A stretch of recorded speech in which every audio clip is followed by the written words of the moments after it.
Hello everyone. I am here with another video for you and the story about the Bone Garden. If you like these contents and stories, please don't forget to subscribe and like the videos. Please let me know in the comments if there is anything you don't like or would like me to fix. Love you all, thank you. The house on Cranberry Lane had been quiet for 11 months before the knocking started. Not the knocking of pipes or settling wood. Not the thump of a squirrel in the attic or the rattle of winter branches against the gutter. This was a deliberate knock. Patient. 3 slow raps, a pause, then 3 more. Like someone had all the time in the world and wanted you to know it. Martha Crane heard it first on a Tuesday night in October. She was sitting in the dark of her living room, which she had done every night since the funeral. The television was off. The lamps were off. She sat in the green armchair that faced the window, watching the streetlights blur through the rain, and she did not move for hours at a time. She turned her head. The sound came from the front door, but also from inside the walls. It echoed strangely, as if the source was both very close and very far away. She did not answer it. She had stopped answering the door 4 months ago, after the 14th casserole arrived, and the pastor made his 3rd visit, and her sister flew in from Phoenix and said the word closure so many times that Martha thought she might scream. The doorbell was disconnected. The mail piled up in the box. The world outside had become a museum exhibit. Interesting, perhaps, but not something she needed to touch. The knocking stopped after 9 raps. Then the house returned to its usual silence. That silence was a living thing. Martha had learned to recognize its moods. Some nights it was heavy and thick, pressing down on her chest like a second blanket. Other nights it was hollow and vast, as if the walls had been removed and she was sitting alone in an empty field under a dead sky. But always, there was the absence of the thing she wanted most to hear. She had not heard her daughter laugh in 11 months. She had not heard her daughter say, "Mommy, look." in 11 months. She had not heard the soft padding of small feet on the hardwood floor, or the creak of the bedroom door at 6:17 each morning, or the off-key singing in the shower, or the 1,000 other sounds that had filled this house like water fills a glass. The silence was the shape of her daughter's absence, and Martha had learned to live inside that shape. The second time the knocking came, it was Wednesday afternoon. Rain again, the kind of gray light that makes you forget what the sun looks like. Martha was standing in the kitchen, staring at a coffee mug that had not been washed in 3 weeks. The mug was white with a cartoon frog on it. Her daughter had picked it out at a garage sale when she was 6. The frog wore a crown, and the words, "I'm the princess," curled around the rim in glittery letters. Martha set the mug down. She walked to the front door. She did not open it, but she placed her palm flat against the wood, feeling the vibration of the knocks travel through the grain. "Who's there?" she said. Her voice was rusty. She had not spoken aloud in 6 days. No answer, just the rain and the waiting silence. She looked through the peephole. The porch was empty. The welcome mat was damp. A single brown leaf skittered across the step and was gone. She opened the door. The air smelled like wet earth and something else. Something sweet and wrong, like flowers left too long in a vase. The porch was empty, yes, but there was a smudge on the welcome mat. Dark, damp, not mud. Martha knelt down. She touched it with one finger. It was soil. Rich, black garden soil. The kind her husband used to buy in 40-pound bags from the nursery on Main Street. The kind he had spread across the back garden every spring, working the earth with his hands while their daughter danced through the sprinkler and screamed with joy. Her husband had been gone for 3 years now. A heart attack at 52. The garden had died the following summer, and Martha had not touched it since. She wiped her finger on her jeans and closed the door. She locked it, deadbolt and chain. That night, she did not sit in the green armchair. She sat on the floor of her daughter's bedroom, surrounded by stuffed animals and half-finished paintings and a pink backpack that still smelled like crayons. She sat there until the sun came up, and she did not sleep. The knocking came every day after that. Always 3 raps, always a pause, always 3 more. Sometimes from the front door, sometimes from the back door, sometimes from the walls themselves, as if something was moving through the studs and insulation, tapping its way toward the center of the house. Martha stopped sleeping in her bed. She moved to the living room floor, wrapped in a sleeping bag her daughter had used for camping trips that never happened. She kept the lights on all night. She kept the kitchen knife on the coffee table. She did not tell anyone about the knocking. She had stopped calling her sister after the 7th time she explained that no, she was not ready to talk to someone. And yes, she was still taking care of herself. And no, she had not considered adopting a pet. The phone sat on the kitchen counter, dead for 2 weeks now. The charger was somewhere in the junk drawer, buried under takeout menus and expired coupons, and the 1,000 useless artifacts of a life that had stopped moving forward. On the 8th day, the knocking changed. It came from the back door at 3:17 in the morning. 3 raps, a pause. Then, instead of 3 more, a single word. Mommy. Martha's heart stopped. That is not a metaphor. Her chest seized. Her vision went gray at the edges. She sat up so fast that her head spun, and she had to grab the armchair to keep from falling over. Mommy. The voice said again, soft, small, the voice of a child. Not her child. It could not be her child. Her child was underground.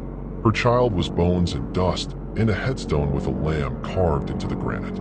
Her child was a name that Martha had not spoken aloud in 11 months because speaking it made the wound fresh, made the blood run down her chin, made her want to dig through 6 feet of dirt with her bare hands just to hold her one more time.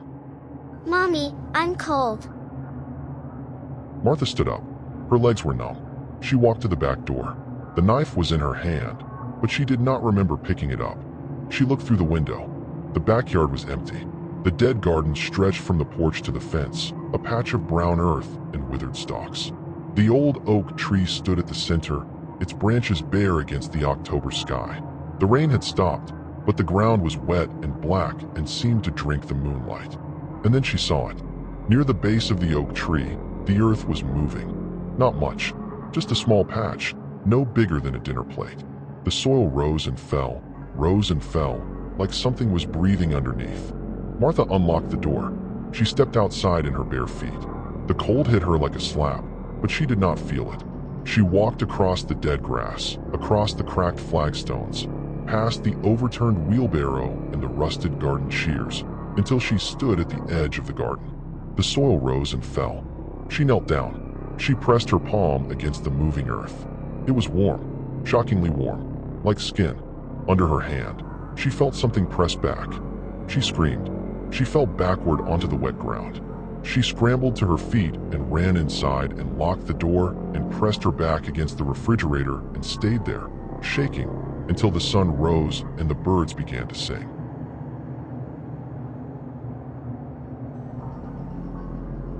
She did not eat for 3 days. She did not drink. She did not move from the kitchen floor. She sat against the refrigerator, knees drawn to her chest, and she watched the back door. The knocking had stopped. The voice had stopped, but she could feel the garden now, even from inside the house. A presence, a weight, something that pressed against the walls like a held breath. On the 4th day, she crawled to the back door and looked out the window. The patch of earth near the oak tree had grown. It was now the size of a small grave. The soil around it had cracked, and from the cracks came a faint, pale light. Not bright enough to see by in the daytime, but unmistakable. A soft white glow, like the inside of a seashell. Martha opened the door. She stepped outside. The smell hit her first. Not rot, not decay. Something sweet and organic and disturbingly alive.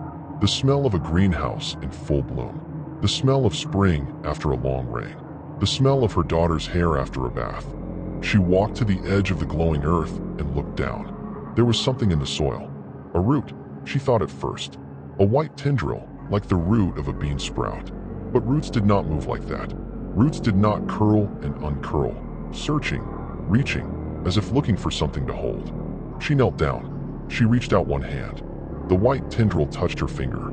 It was soft, warm, and it knew her. The tendril wrapped around her finger, gentle as a bracelet. It pulsed with a slow, steady rhythm. A heartbeat.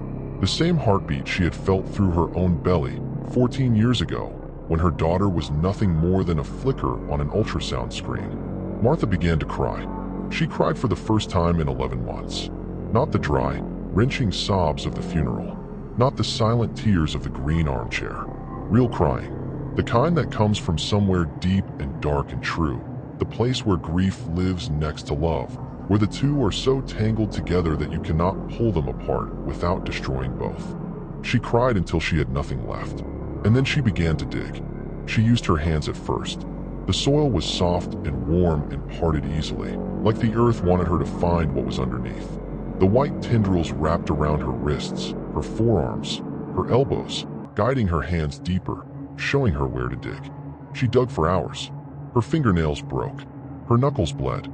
The soil got into her cuts and stung, but the sting was good. The sting meant she was alive. By nightfall, she had uncovered a shape. A hand. Small, white, perfect. 5 fingers, 5 fingernails, a palm with the same lifeline that Martha had traced 1,000 times when her daughter was small enough to fall asleep on her chest. The hand was attached to an arm. The arm was attached to a shoulder. The rest of the body was still in the earth, but Martha could feel it. She could feel the shape of her daughter, curled in the soil like a seed waiting for spring. She sat back on her heels. Her hands were caked with dirt. Her face was streaked with tears and mud. The pale light from the garden illuminated her daughter's hand, and the hand was moving. Fingers opening and closing, wrist flexing, the small, familiar gesture of a child reaching for her mother. Lily. Martha whispered. The hand closed around her wrist. Mommy, Said the voice, not from the hand, from the earth itself, from the roots and the soil in the pale light. Mommy, I'm sorry I went away. It's not your fault. Martha said. It was the river. Ice. It wasn't your fault. I know, Said the voice. but I'm back now. Can I come back? Can I live here again? Martha looked at the hand holding her wrist. She looked at the pale light coming from the cracks in the soil. She looked at the dead garden around her, and the dead oak tree above her, and the dead house behind her, and she thought about the silence. The terrible, endless silence of the past 11 months. Yes, She said. come back. The hand tightened around her wrist. The earth began to move.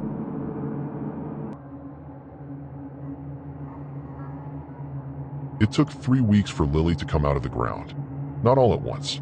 Slowly. A little more each day. First the arm, then the shoulder, then the neck. The head came on the 5th day.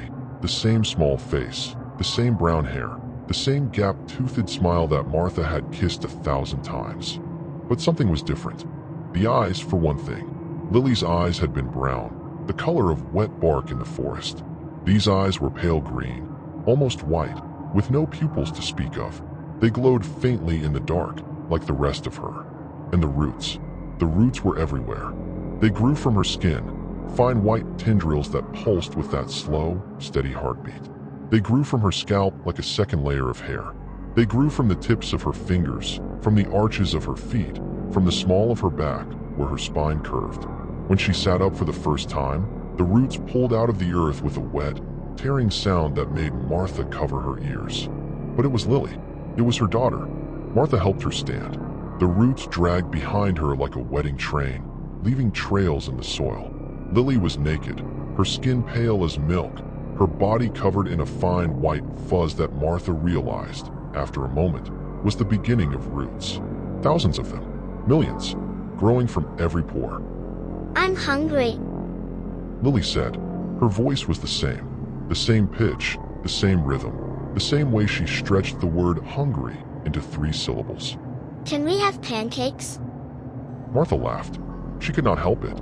She laughed until she cried, and then she led her daughter inside. The first week was almost normal. Martha made pancakes. Lily ate them, not quickly, but methodically, chewing each bite for a long time before swallowing. She drank orange juice. She took a bath, though the roots clogged the drain and Martha had to clean them out with her hands. She put on her old pajamas, though they were too small now, and the roots poked through the fabric like grass through sidewalk cracks. She watched cartoons. She colored in her old coloring book. She sat in the green armchair and looked out the window with those pale green eyes, and Martha sat on the floor beside her, holding her hand, weeping with joy. The knocking had stopped. The house was no longer silent. But other things had started. The plants, for one. The dead garden outside began to grow. Not slowly, the way gardens are supposed to grow, but overnight. Vines crawled up the back wall of the house. Flowers bloomed in the dead of October. Roses, lilies, flowers that Martha did not recognize, flowers that seemed to have no names. They grew in the dark, fed by the pale light that still pulsed from the oak tree. Then the neighbors started to notice. Mrs. Patterson from next door called on the 8th day. Martha answered the phone without thinking, a reflex, a habit from another life. Martha, are you okay? I saw lights on in your backyard, and there's a smell. A sweet smell. Is everything all right? Everything's fine. Martha said, I'm just gardening. You're gardening in October, in the middle of the night. I'm just gardening. Martha said, and hung up. She turned around. Lily was standing in the kitchen doorway. The roots had grown longer now, trailing behind her like a river. They were thicker, too, some of them as wide as Martha's thumb. They had begun to attach themselves to the walls, climbing the drywall like ivy, finding the cracks and the corners and the warm places where the pipes ran. Mommy, Lily said, I don't want Mrs. Patterson to come over. She won't, baby. I'll make sure she doesn't. No, Lily said. Her pale eyes blinked slowly. I mean, she won't. I already made sure. Martha frowned. What do you mean? Lily smiled. It was her daughter's smile. The same smile, but something behind it had changed. Something in the way her lips pulled back from her teeth, which were no longer quite as small as they should be, no longer quite as human. I put roots in her basement, Lily said. She won't leave her house anymore. She's sleeping. It's better that way. Sleep is good. Sleep is like being underground. Martha's blood went cold. What did you do? I helped her, Lily said. She was lonely. I could feel it. All that loneliness coming through the walls. So I helped her. I gave her the same thing you gave me. The same thing. I'm hungry, Mommy. Can we have dinner? Martha looked down. Lily's hand was in hers. The roots from Lily's palm had grown into Martha's skin, she realized. Not through it, into it. She could see the white tendrils under her own flesh, pulsing with that slow, warm heartbeat. She tried to pull her hand away. She could not. Don't be scared, Lily said. It doesn't hurt. It's like being held. Remember when I was little and I held your hand in the parking lot so I wouldn't get lost? Martha remembered. She remembered the small, trusting grip, the way Lily's fingers fit perfectly between hers, the way her daughter looked up at her with those brown eyes, full of love and certainty and the absolute knowledge that her mother would never let anything bad happen to her. She had let something bad happen. She had let Lily go to the river. She had let her play on the ice. She had not been fast enough, strong enough, good enough. Mommy, Lily said. You don't have to be alone anymore. None of us do. I can fix it. I can fix everything. Martha looked at the roots under her skin. She looked at the walls of her kitchen, covered in pale white tendrils that pulsed with light. She looked at her daughter's face, so familiar and so wrong, smiling at her with love and hunger and something else. Something ancient. Something that had been in the soil long before Lily fell through the ice. Long before the house was built. Long before any of them were born. What are you? Martha whispered. Lily tilted her head. The roots in her hair rustled like leaves. I'm your daughter, she said. And I'm the garden. And I'm the thing that waits in the dark soil for someone to love enough to come back. She squeezed Martha's hand. You loved me enough, Mommy. That's why I could come back. Love is the only thing that grows in the dark.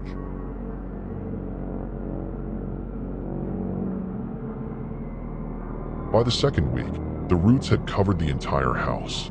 They grew up the walls and across the ceiling. They grew through the floorboards and into the crawl space. They grew out of the electrical outlets and the heating vents and the drain of the kitchen sink. The house was no longer a house. It was a cocoon, a nest, a garden. The neighbors did not come. Martha did not know if they were sleeping, as Lily said, or if something worse had happened. The phones were dead. The power flickered on and off, but it did not matter. The roots gave off their own light, a soft white glow that made everything look like it was underwater. Lily changed more each day. Her skin grew paler until it was almost translucent. Beneath it, Martha could see the roots moving. They were not inside Lily's body, she realized. They were Lily's body. The skin was just a wrapper, a memory of the little girl she had been. The roots were what she had become. Her teeth fell out on the 12th day. New ones grew in their place, thin and sharp and curved, like thorns.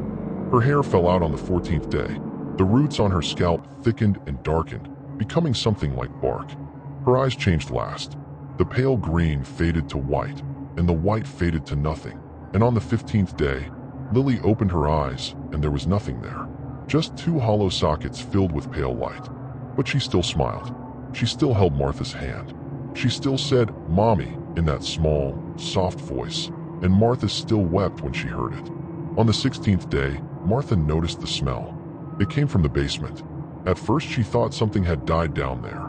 A mouse, a rat, something small and furry that had gotten trapped in the roots. But the smell grew stronger each hour, and it was not the smell of death. It was the smell of flowers. Roses, lilies, flowers that had no names. She went to the basement door. The roots had covered it completely, a thick mat of white tendrils that pulsed with light. She pushed against them, and they parted for her, slowly, reluctantly, like the petals of a flower opening for the sun. The stairs were gone. Not covered, gone. In their place was a slope of soft black earth, studded with pale white roots that writhed and curled like worms. The earth was warm. It moved under her feet as she stepped onto it, as if it was breathing. She walked down into the basement. The light grew brighter. The smell grew stronger. And at the bottom of the slope, where the concrete floor used to be, she saw the garden. It was beautiful. That was the worst part. It was so beautiful. Flowers covered every surface. Flowers of every color she had ever seen, and colors she had never seen. Colors that made her eyes ache and her head spin. They grew from the walls and the ceiling and the floor. They grew from the old washing machine and the water heater and the boxes of Christmas decorations that had been down here for years. And in the center of it all, growing from a mound of black earth that pulsed with pale light, was a shape. A body. It was small. It was curled like a sleeping child. Its skin was white and smooth and covered in roots. Its hair was long and dark and tangled with flowers. Its face was turned away from her, but Martha knew the shape of it. She knew the curve of the skull, the slope of the shoulder, the small, perfect hand that rested on the earth. It was Lily, the real Lily, the one who had fallen through the ice, the one who had been dead for 11 months. Martha, the voice came from behind her. She turned. Lily stood at the top of the slope. The roots from her body stretched down the stairs, connecting her to the garden below. Her hollow eyes glowed. Her thorn teeth glistened. "I didn't want you to see this yet," she said. "You're not ready." Martha looked at the body in the garden. She looked at the thing that wore her daughter's face. "What is this?" "This is the truth," Lily said.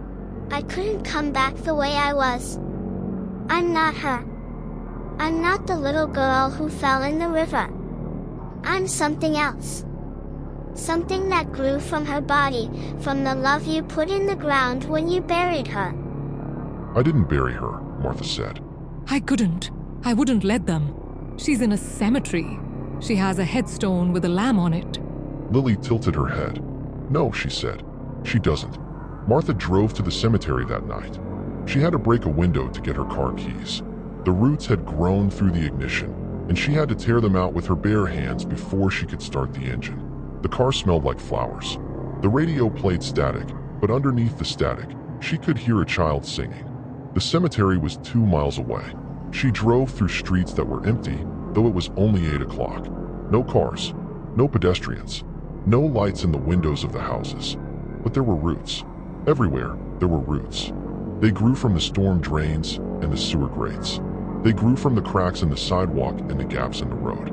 They grew up the sides of the buildings, covering the brick and the glass, pulsing with that soft white light. The cemetery was worse. The roots had covered the headstones. They had cracked the mausoleums and wound through the iron gates. They grew from the graves themselves, thick white tendrils that rose into the air like trees. Martha parked the car. She walked to the section where her daughter was buried. The headstone was gone. The grave was open. The earth had been pushed aside, not by a shovel or a backhoe, but by something that had grown from underneath. something that had pushed up from the dark soil like a flower reaching for the sun. The coffin was open. It was empty. Martha fell to her knees. She pressed her hands into the earth. It was warm. It was breathing. It was the same soil that had covered her daughter's grave, the same soil that had taken her daughter's body, the same soil that had given something back. She screamed. She screamed until her throat was raw. She screamed until the roots began to grow from the ground around her, wrapping around her ankles, her knees, her waist. She screamed until she felt a small hand touch her face. "Mommy," said the voice. Don't cry. I'm right here. She looked up. Lily stood in front of her, the thing that wore her daughter's face, the thing that had grown from the grave, from the love, from the dark and hungry soil. But behind it, rising from the open grave, was something else. A tree. It had grown in the hours since Martha left the house. It was already 20 feet tall, its trunk white as bone, its leaves pale as moonlight. Its roots stretched across the cemetery, across the streets, across the town, connecting everything. And in its branches, hanging like fruit, were shapes. Human shapes. People. The neighbors. The pastor. Martha's sister from Phoenix. They hung from the branches by pale white roots, their eyes closed, their mouths slightly open, their skin covered in a fine white fuzz. They were sleeping, and as they slept, the roots grew through them, becoming them, replacing them with something new. "The garden is hungry," Lily said. And I am the garden. And you are the one who planted me. Martha looked at her daughter's face. She looked at the tree. She looked at the sleeping people in the branches, and she understood. The knocking had never been a warning. The knocking had been a request, and she had said yes.